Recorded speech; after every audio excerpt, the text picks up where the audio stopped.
প্রিয় দর্শক, চাঁদাবাজদেরকেই চাঁদাবাজ বলতে হবে এবং চাঁদাবাজের বিরুদ্ধে কথা বলতে হবে। হাসনাত আব্দুল্লাহ একটি অনুষ্ঠানে বলেছেন। সেটা আমরা দেখেছি যে আমাদের পেজ থেকেও সেই নিউজটি করা হয়েছে এবং এটা নিয়ে অনেক আলোচনাও সমালোচনা হয়েছে যে ভাইরালও হয়েছে বিষয়টি।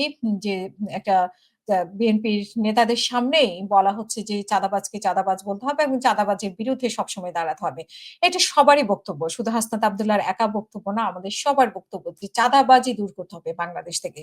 এবং চাঁদাবাজের বিরুদ্ধে আমরা সবারই কথা বলতে হবে। কিন্তু যিনি বলছেন তিনি কি চাঁদাবাজ থেকে মুক্ত? মানে তিনি কি চাঁদাবাজি থেকে মুক্ত? বা যিনি বিএনপি নেতার সামনে পানি খাচ্ছেন বেয়াদবি করে, আ তিনিও বা চাঁদাবাজি থেকে মুক্ত? উনারা কিভাবে ৫ই আগস্টের পরে ধাপে, ধাপে উপরে উঠেছেন। সেটা কি চাঁদাবাজি ছাড়া? এবং অন্য যে দলটি জামাতও কি চাঁদাবাজি ছাড়াই চলছে? মানে তাদের আর্থিক উৎস কি? বিএনপির ক্ষেত্রে বলা হয় যে, আমি বিএনপিকে বলছি না যে বিএনপি চাঁদাবাজ মুক্ত। বিএনপিও চাঁদাবাজি করছে, অন্যরাও চাঁদাবাজি করছে। কিন্তু সেই ক্ষেত্রে বিএনপিকে কেন একতরফাভাবে বলা হচ্ছে যে চাঁদাবাজ? কিন্তু তাহলে এনসিপি এবং জামাত যে বিষয়টা করছে, তো সেটাকে আমরা বলব যে অনুদান দিচ্ছে, মানুষ খুশি হয়ে দিচ্ছে এবং বিএনপি শুধু চাঁদাবাজি করছে।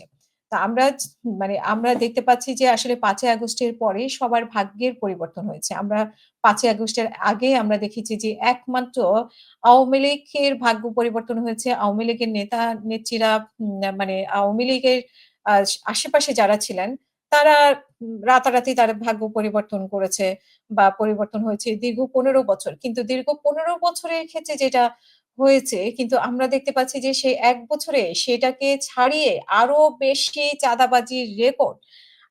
সেটাকে চাঁদাবাজিও বলা হচ্ছে না, সেটাকে দুর্নীতিও বলা হচ্ছে না, সেটাকে বৈধ করা হচ্ছে বিভিন্নভাবে। আমরা তো দেখতে পাচ্ছি যে ১৫ বছরে চোখের সামনে ১৫ বছরে যা ঘটেছে তার থেকে ১ বছরে আরো বেশি ঘটেছে। আমরা শুধুমাত্র বিএনপির ঘাড়ে চাপা দিয়ে দিচ্ছি। বিএনপির ঘাড়ে চাপিয়ে দিচ্ছি যে তারা চাঁদাবাজ। এই চাপিয়ে দিয়ে আমরা অন্যরা রেহাই পেয়ে যাচ্ছি। আমরা নিজেরাই চাঁদাবাজ কিন্তু আমরা বিএনপিকে চাঁদাবাজ বলে আমরা আওয়াজ তুলছি, বিএনপিকে হেয় করার চেষ্টা করছি। কিন্তু সেই কাজটা আমরাও করছি। কিন্তু আমরা এটাকে বলছি অনুদান, সাহায্য, বড় ভাই খুশি হয়ে বা অন্যরা খুশি হয়ে দিচ্ছে।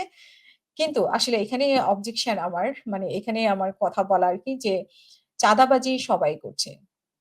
চাঁদাবাজি বাংলাদেশে ৫ই আগস্টের পর আওয়ামী লীগের আমলে যত না হয়েছে তার থেকে কয়েক গুণ বেশি হচ্ছে ৫ই আগস্টের পরে এবং সেটি বিএনপি, জামাত, এনসিপি থেকে শুরু করে এবং তাদের আশেপাশে যারা আছে, বিশেষ করে বড় অংশ হচ্ছে উপদেষ্টা।